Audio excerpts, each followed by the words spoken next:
Yeah. Alistair, congratulations on a big win for you. Obviously, it's not an easy thing to put Mark Hunt out like that. Talk about just how you felt about your overall performance tonight.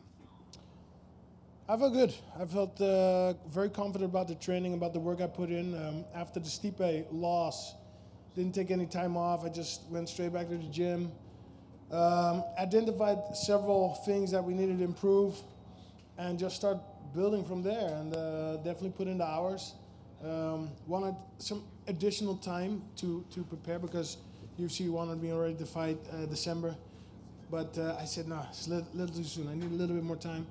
And that's important. You know, you gotta, every fight is a test. Every UFC, it's not just a fight. It's life or death. That's how I treat it.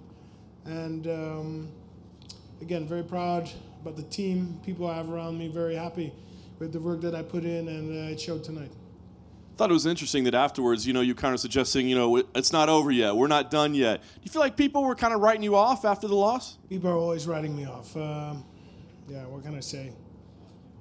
What can I say? I mean, maybe it has to do with my longevity career. It's been 24 years training and competing.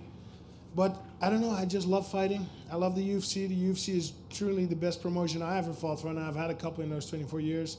They're doing a great job promoting us, the fighters, but promoting the sport worldwide in a proper way. And yeah, I'm just very happy to be part of it.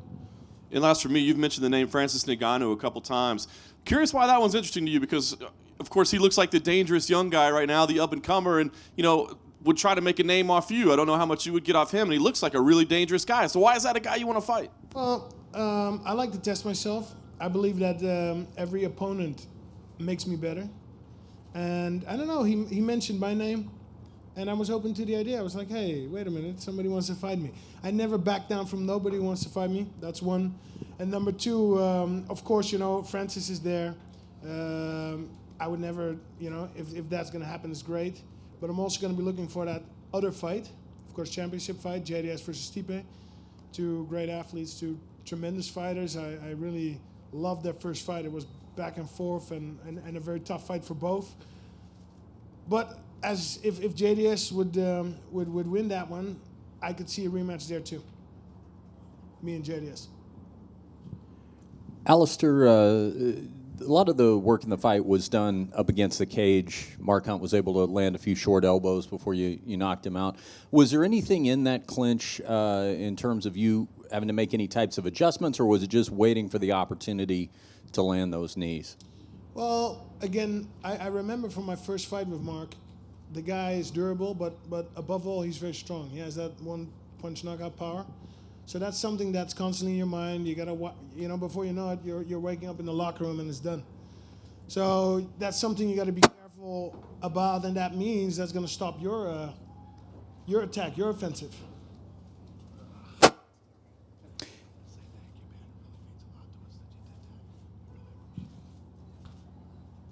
Don't leave. How was that? Stay there. Did you know he was sick? So he's been in the hospital for 24 hours with food poisoning, throwing up and all the other pleasantries of food poisoning for 24 hours. Was in the hospital, brought him home, and we had to bring him back to the hospital. They had to fill him with bags of fluids and IVs, and at one point he was afraid to leave his room because he couldn't stop throwing up and everything else. Did not want to turn down the fight. Still came out and fought tonight and knocked out Mark Hunt. So, and more to his credit, didn't say one word about it in his interview, and obviously hadn't said it here yet. I just came in to thank him and tell him how much I respect him. Alistair, just one more for me. There was kind of a strange injury to Mark Hunt's right shin. It looked like he was throwing some low kicks and got a real big gash on his shin. He said he broke his tibia, just for that matter. He said he broke his tibia. Oh, okay. So to the outside of your knee, did that register with you when it happened? Did you have any perspective on when he sustained that injury? Was there anything you noticed at the time? Well, he was kicking my leg, and I thought he might do that. He's a K1 champion. He kicks. He throws bombs. So checking those kicks was one part of the game plan, because you don't want to. He actually landed a couple. My leg is a little bit bruised. But yeah, did he break his fibula? Fibula is on the back of the leg, right? Tibia, the tibia. So Okay. it's down the bottom, the shin. Of his left or right leg? I don't remember what he said. I think it was right leg. Right leg. But he posted on Instagram that he broke it.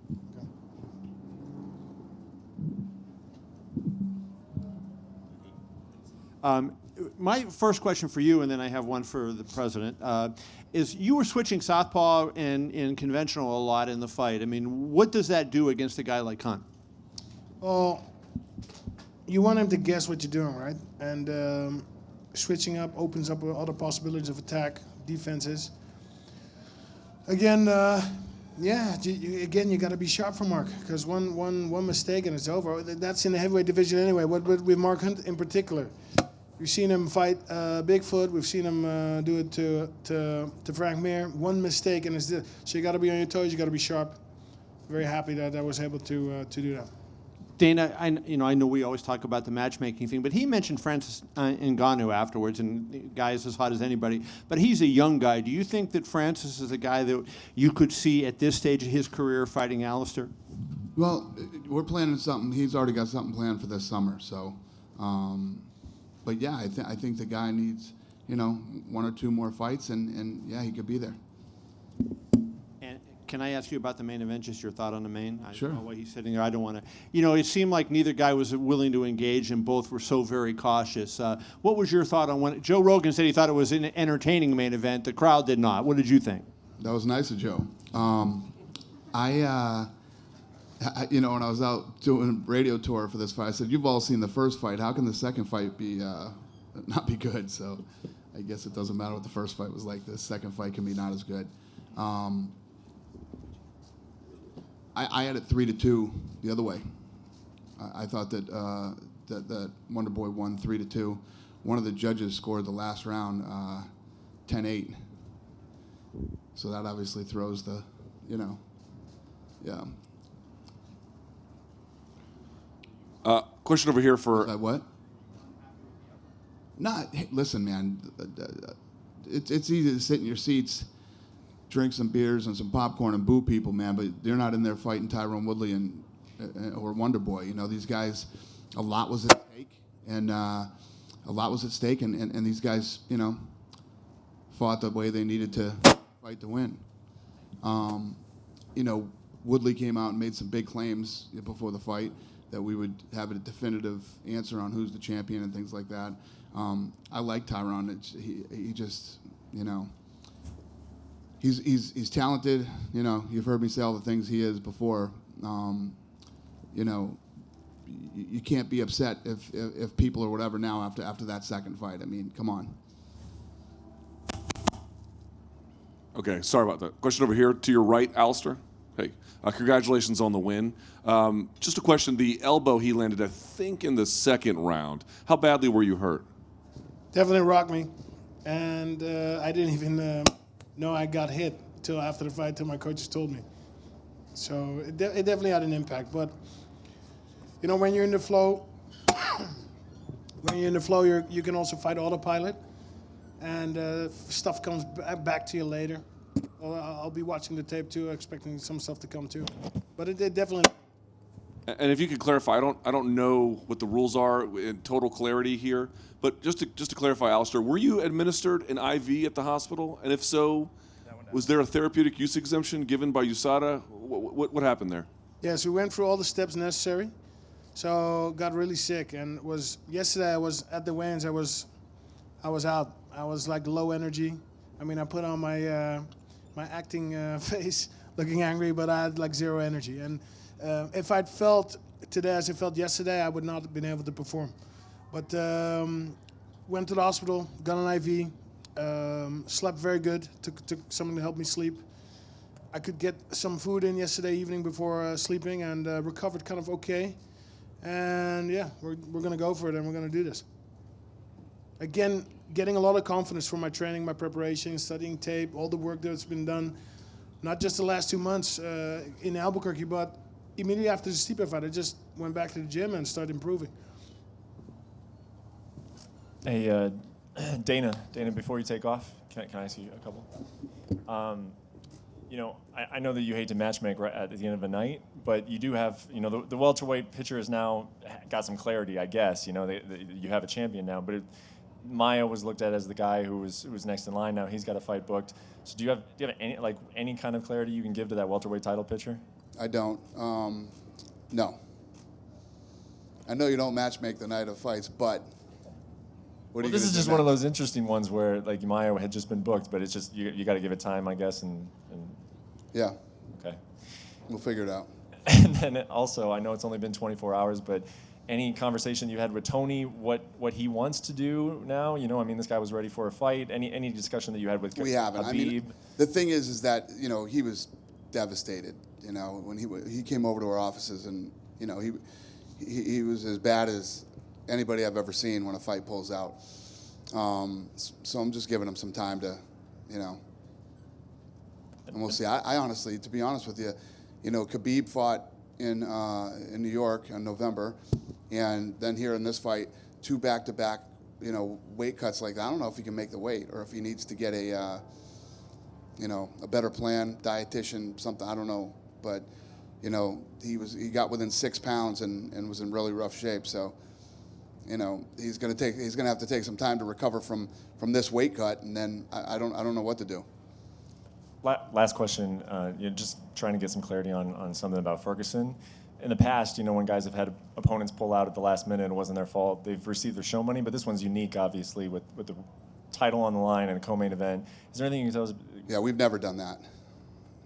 So no show money was paid? No, he got paid. He did get paid, but he did. Okay, thank you. All right.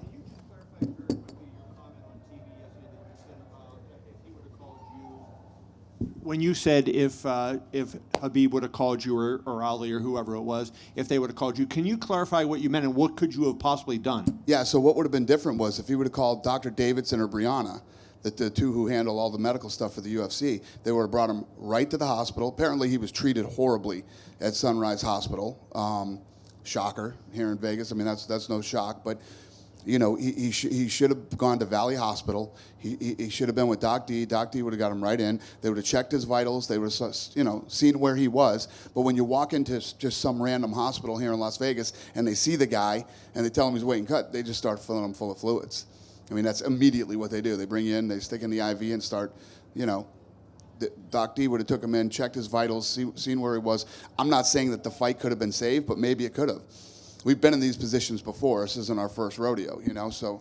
And did he have any, I know he had a bad weight cut, but was there anything like, did they say a kidney failure, or what specifically did they say other than? No, well, he went in and I guess he was having pains, either where your kidneys are or your liver or something. I don't know the exact specifics, but he was having pains, and I'm sure you guys saw the picture. I mean, he looked terrible. I don't think there was any real damage done to it. When I say damage, I mean long term. I'm sure he's, it's going to take him a little while to recover from this weight cut, but he would have been handled a lot better had he called Brianna or Dr. Davidson, because Ali told me that their experience at Sunrise was horrible. Cool.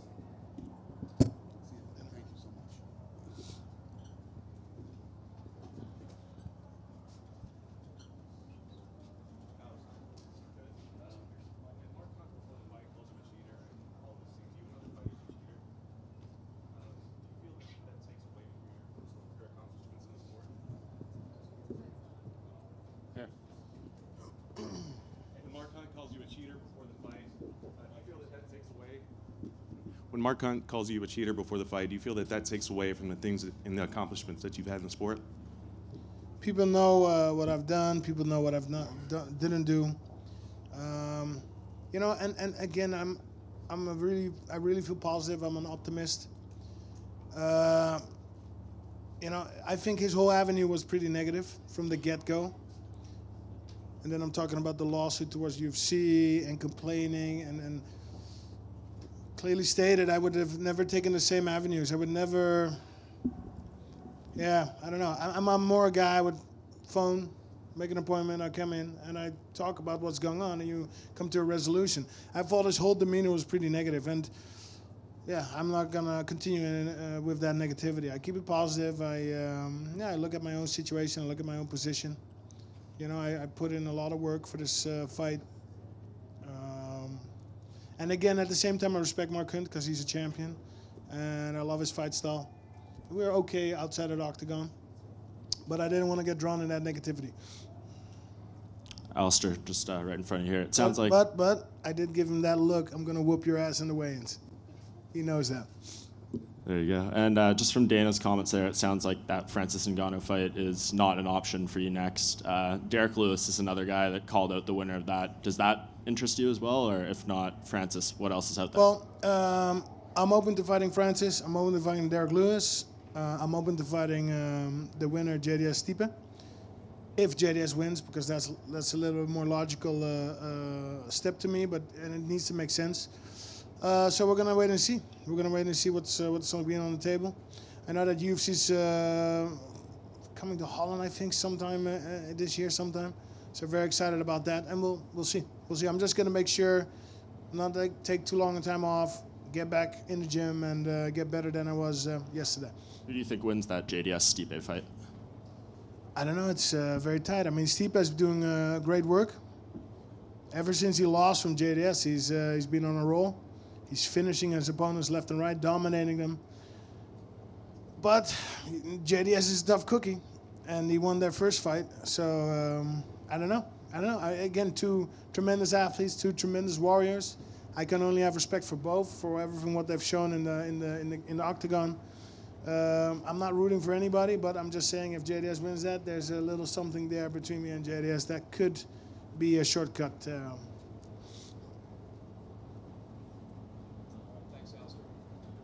Thank you.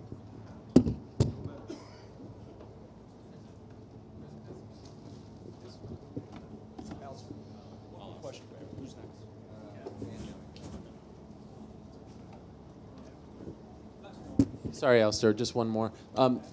Could you just clear up your coaching situation, because you trained at Jackson's, but you didn't have any coaching member of the team in your corner, but they were. That is not true.